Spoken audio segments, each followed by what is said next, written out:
Good afternoon, everybody. Welcome to our Startup Speaker Series. For those who don't know me, I'm Aaron Anderson, the Director of the Student Startup Center. For those who do, my apologies for introducing myself again, but know that we are always good friends. It is my pleasure today to introduce a phenomenal speaker and a friend of the university for sure, Adam Henderson. Adam is, let's just say he's a man of many skills and many trades. So Adam has spent over 30 years in the commercial real estate investing world and management of commercial real estate, successfully closing over $1 billion in real estate transactions. So more than impressive there. But his career has also included work as an early investor, a board member and founder, an advisor with companies in a variety of industries. Those industries including agribusiness and app development and SaaS software. Adam is currently serving as the Director of International and Special Projects at Keiretsu Forum, a global investment community of accredited private equity angel investors, venture capitalists, and corporate or institutional investors. Adam, that is quite a story, a million bullet points on a resume each one of us would be thrilled to have. So we are thrilled to have you here. Thank you for joining us. Everybody, let's give Adam a round of applause. And then Adam, I'm just going to turn the mic right over to you to start with, and let's dive right in. Well, super. Well, first, let me say thank you. I am the Chief Operating Officer and Head of Global in partnerships for Keiretsu Forum. But first and foremost, I'm an Aggie and a super proud Aggie. And just a privilege for me to be here with all of you. And thank you for your time. You know, my goal is to make your time valuable, and we'll talk a little bit about time. I often ask some people the questions, and it's, you know, what is the scarcest commodity that you can think of? And often the answer comes back sometimes, well, Bitcoin now. And it's really not Bitcoin. It's actually time, is you can't buy any more of it. You only get a certain amount of time in a day. And so really, it's my privilege, and I want to share with all of you really a couple things. I have 4 sons. I graduated from Davis. I met my wife at Davis. I had my 2 older sons graduated from Davis, and I couldn't be more proud of my other 2 sons are at Berkeley. And I just had a son graduate from Berkeley yesterday and do a little walkthrough. So the students in the university environment is very warm to my heart. I was very fortunate to actually have an opportunity to get to UC Davis. I was a horrible high school student. I didn't meet any of the minimum standards for UC Davis at the time. And so I was headed to Oregon to play football. And I was kind of a wrecking ball kid in high school, didn't really find myself. Didn't really have a direction, and didn't really enjoy school. But I had this weird thing. I had advanced studies in German. And so somehow it was my German teacher that really actually connected with me in high school. And I had great grades. And I fortunately tested okay. And they found a way to get me into UC Davis. And it changed my life. And what I want all of you to know is, being now out here in the business world and doing things, you're at one of the greatest universities in the world. It's so highly regarded in the business world, and I want you to know that. I want you to believe it, and I want you to be optimistic about the future and what is going on in this world. And we're going to talk a little bit about the world that I'm in, and it's what I hope you'll see is some really connections between the world of young companies, startups, early stage companies, and what's happening out there. And I can say unequivocally that there's probably, I'm by far maybe the least smartest guy in this room with all of you, but I found my way. And I want to talk a little bit about what that means. And it's more than just your mind, but it's actually how you apply your mind, how you think, and how you go about things that becomes very, very important. And I mention this because, you know, the world we're living in right now is extraordinary in a number of ways. And I'm empathetic with you, and I've watched my own children, get through this in their schools and academics, and be challenged by it. And even all of us, the adults, I am too. And we have days where you just go, wow, what's going on? But my message to you is that it's an unbelievable, extraordinary future that I see. And I'm going to tell you this because I see more than just the Bay Area or things. I actually handle stuff across the world, the global, and the people are extraordinary. The world is flattening. The future is bright. And I want you to see also the parallels between what it might take to be a successful entrepreneur or even a successful executive running a young company or startup company or even a mature company, for that matter. There's parallels in life. And those parallels have a lot to do with discipline. They have a lot to do with perseverance and resiliency. And those are some things that you can control. And they're things that become very important. And the one major thing I want to walk away from this is that you should have an extraordinary optimism. I call it be kind and be optimistic, an unshakable belief in a bright future and hope for the future. It's very, very important. There's a number of things we're going to talk about, and you'll see. I had a company, and we've been through in the last year and a half. I call it, we got stuck. And even us as people, we get stuck, right? And if you know what I mean by getting stuck, it's like getting in a rut and you can't figure out your progress one way or the other. You're kind of like, well, what is the future? Well, we in the business side, we call it pivoting, because you get stuck and the company's not making progress one way or the other. So immediately what I've learned is, both personally and in these companies, you need to make a change, and you need to make the change fast. Don't let things sit down. You feel like you're getting stuck. You got to do something different, just different in your routine. Get up earlier. Okay. Go get a book. Get out of the social media stuff. Get off your phone and get a book. I told a couple people what I do is I say, you guys might recognize these things. I got through Davis with Cliff Notes and low composition books. And I write and bring this with me because some of my best ideas are in weird places. So write, get a little pen and a little piece of paper, whatever it is, and write things down that capture where you are at that time. Because I know there's creative people in the room, and you guys might be thinking of ideas, and then something else comes up and you forget. Make a notepad that you can go back to. And before I go to, I'll talk a little bit about this. My son dropped this on me from UC Berkeley and said, if you want to know how I'm thinking, Dad, these days, read this. So I want to share that with you a little bit later. And for now, the other thing that I want to say is there's a lot of things that happen to you, and they happen to everyone. And I say, like, time, what happened to me? Like, why did this happen to me? And you're going to go through tons of those kind of things. And what I want you to do is consider changing one word when you say that. It's not what happened to you. It's actually what happened for you. Just change the two to a four, F-O-R, from two to F-O-R. Not what happened to me. Wow, what happened for me? Because everything that we'll talk about here today is things that happened to me, I complained about, but I realized it actually happened for me.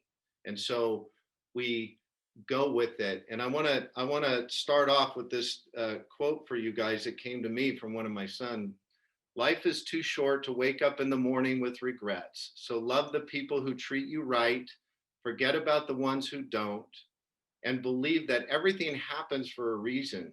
And if you get a chance, take it. Nobody said life would be easy. They just promised it would be worth it. And it is. And I can tell you, I'm more optimistic about the future and what's happening and maybe your opportunities in with this world because there are no experts. I'm by far the least expert. You'll see the things that I'm doing. I was never trained for. I never had formal training to do it. But I learned to be creative and thoughtful and trust yourself and go about things with no fear, no anxiety, because you know what? You miss 100% of the shots you never take. So it's about going for it. Awesome. Well, so Adam, I mean, I think what we'd love to hear today, just first off about your firm, like how you got started, how you're working with investors and entrepreneurs, and just kind of your whole, how you got connected in the tech world in the first place. You've had the opportunity to approach it from a million different angles. Love to hear kind of some of those stories. Yeah, absolutely. I'll talk while I'm getting to this. So just an introduction to the Keiretsu Forum Global. We're worldwide, so we're one of the largest early stage companies that invest in early stage and late stage companies, in fact, all over the world. So we have 53 plus chapters around the world as our global footprint, over 3,000 members, and these are accredited investor members from all over the world. The stats have changed a little bit too. We're now funded over 2,000 companies. We're in various cities all over the world, and you can see by the map, most recently, we just opened up 9 countries in Eastern Europe. Headquartered out of the old Yugoslavia, Kosovo.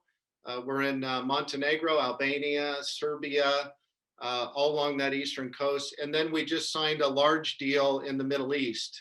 So we've opened up the entire Middle East. And these are some of the cities around the world that we have chapters in. And as I talk about that, just so people have an idea, sort of the grasp of Keiretsu Forum globally. In 2018, we were the #1 in the world most active early stage investor. And you can see some of the names on the list there. A lot of people haven't heard from us because we don't really advertise a lot. We're a strictly accredited investor membership organization.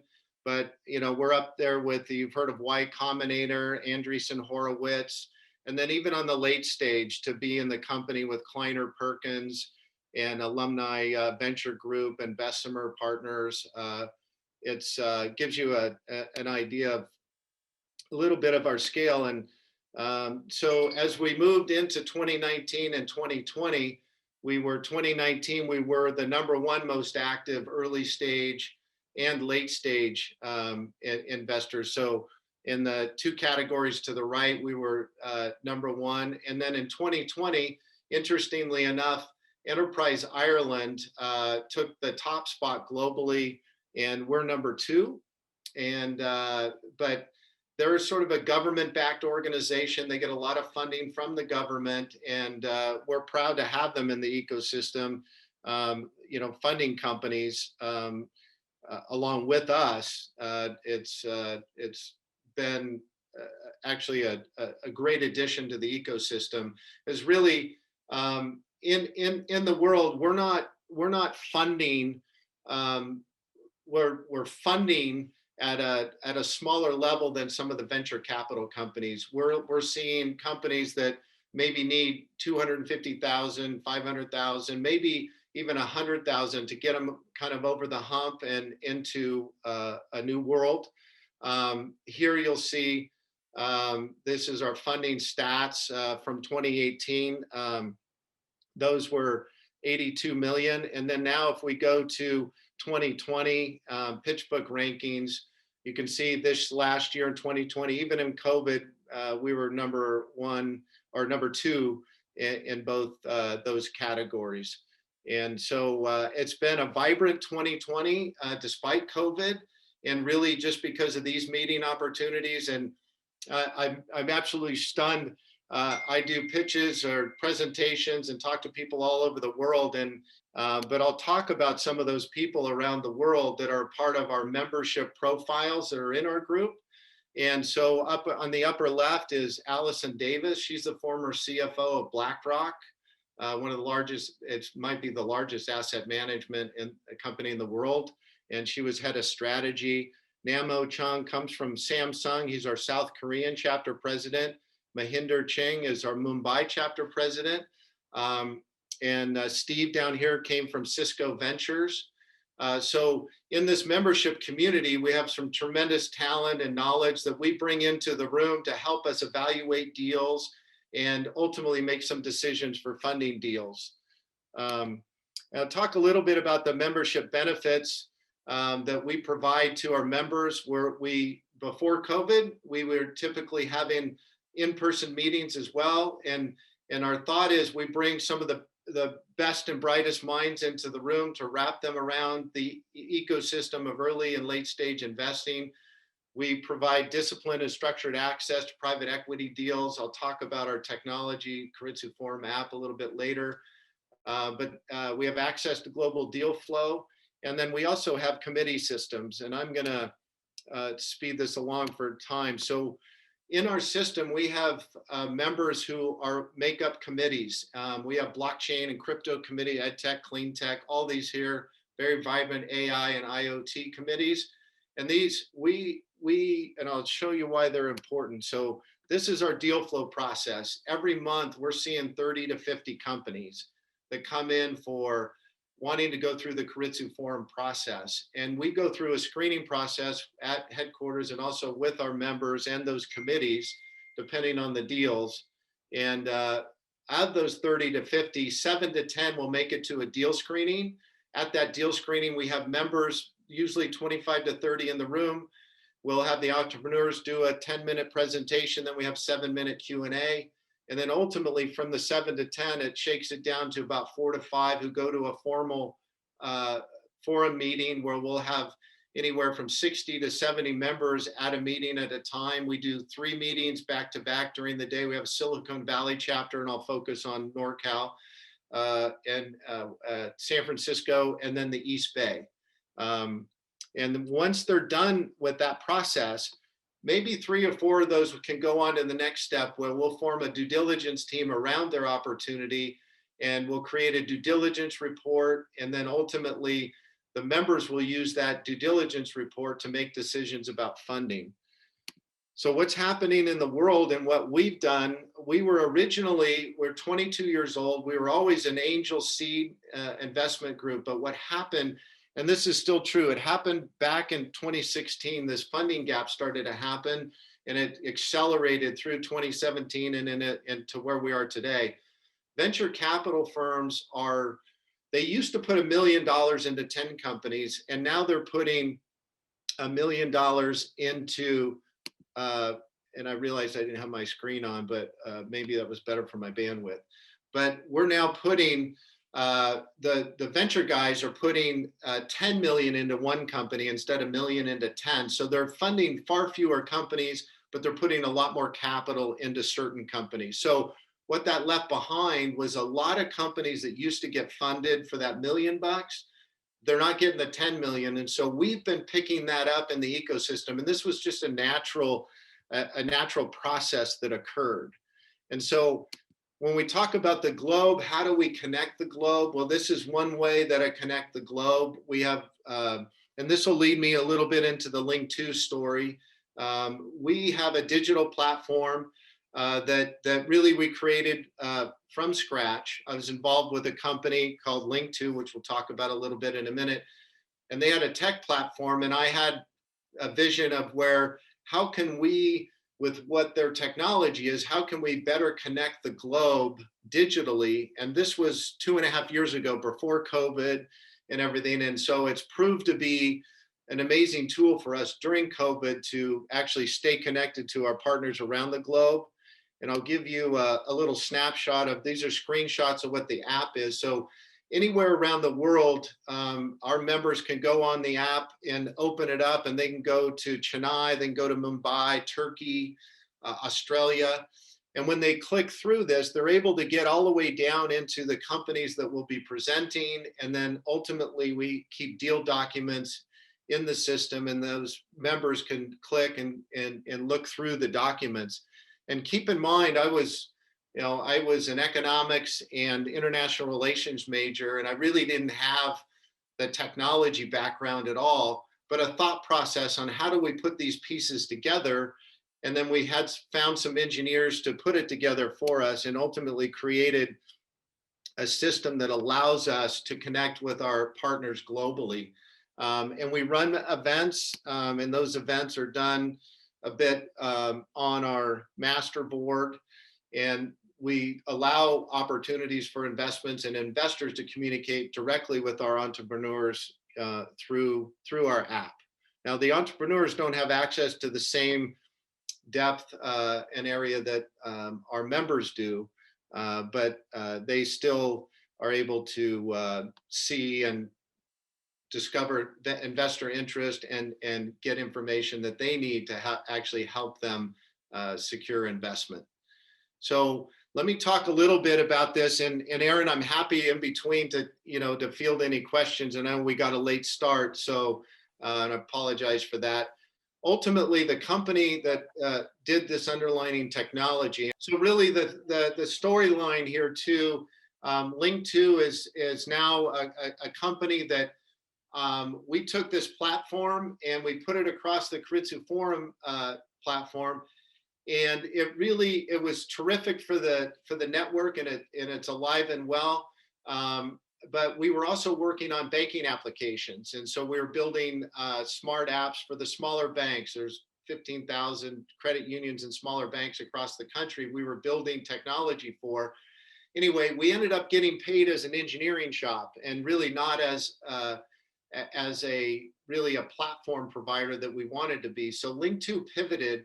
And ultimately, we merged with a company in Australia, and this is part of the story. And I chair the board right now, but we made a lot of mistakes.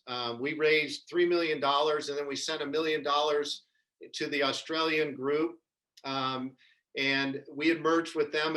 We were the lead company, but it was almost a merger of equals. Anyway, within about a 6-month period, we realized it wasn't working. And part of the story was too, we hired actually a CEO that ended up not being a great CEO, but all the credentials in the world. So some of the stories I was going to talk about was the fact that it's not always, where you come from in your credentials. We happened to get a Stanford MBA, and anyway, the company started to stumble. I was invested in it. I had friends invested in the company, and we got stuck. It just wasn't going anywhere. And so we ultimately pivoted, and during COVID, we pivoted. We took our technology and we used it to trade private securities, and we have a full platform now. We trade the likes of Ripple. We had Coinbase on our platform before they went public, and so we took our digital platform and mobile first application, and we pivoted into this universe of actually providing digital access, democratized and simple access to some of the best unicorn stocks in the world before they go public. And that became Link2. But Link2 was just a simple transition from an original platform we were doing that wasn't really going anywhere. And now we just started trading some of our own stock on the platform. And we were very pleased that we've now been recognized as $100 million valuation on our company, and we're now fully developing that. We got an investor called Greg Kidd, who was the first investor in Twitter and Square. And what Greg liked about, and we liked about Greg, is that he has a company called Global ID. We merged his technology into what we're doing. But all along, Greg was extremely impressed with the team and how we pivoted. So the ship was going down. We had to make some moves. We were scrambling around on the deck, and really not even knowing if this was going to work. But we teamed up and we built an idea around it, and we just executed on it. And we found a little bit of gold, and we started then just focusing hard on developing this part of our platform. And now we're kind of off to the races. I mean, you're never okay, but we're now experiencing sort of the hockey stick growth that some of the young startups that you see and read about do. And so it was really that journey of, hanging in there. And I didn't want to disappoint the people that invested, and I was fully invested. And so we got through it. And there were some dark days in there. So it's just like everything we're going to do. There's the dark days, but it's about resilience and perseverance. And don't be afraid to pivot. If you get stuck, we never knew where we would end up here. I would recommend 2 reads of my son. It's Jordan Peterson, 12 Rules for Life, An Antidote to Chaos. During these times, I don't agree with everything that's in there, but it's a great read, and you can learn a lot from it. So, I hope you have an opportunity to do that, continue to grow and learn. And again, you come from one of the greatest universities in the world. Pivot, don't get stuck, be optimistic. The world that's out there right now is like something I've never seen before, and it's really yours for the taking. And I'll leave it at that for now, Aaron. We're grateful to be able to hear what we did, and we'd absolutely love to get you plugged back in here at the Startup Center and the work our students are doing. So everybody, let's give Adam a round of applause. Thank you for joining our class today. Really do appreciate it. And absolutely, we'll get you back out here, especially once campus is open in the fall. So I look forward to that, and I hope to see you all on campus. I love to go up there and attend the Aggie sports events, and I'm proud to be an Aggie. I'm proud all of you are Aggies, and know there's an incredible world for you, and people love Aggies. So go Ags. Absolutely. Absolutely. Thank you so much, Adam. We appreciate it. Thanks, you guys. My sincere apologies, and I hope to see you again soon and unwrap some more. Plan on it.